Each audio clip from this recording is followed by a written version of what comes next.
Markin and welcome back for today's vlog. Pinaka-random guys, nag-spawn ako sa McDonald's kasi yun, hindi McDonald's. Bunak.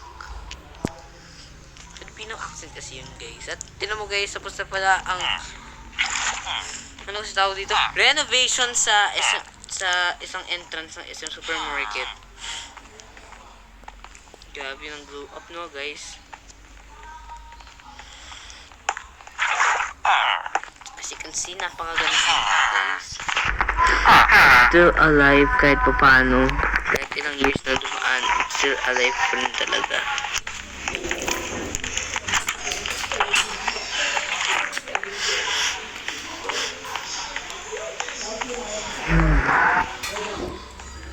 Guys, boy na boy pa yan. Siya sa house mo. Ayaw pa rin bumibili dito guys, syempre. Hindi ko alam guys kung ano pinaka-update na area dito.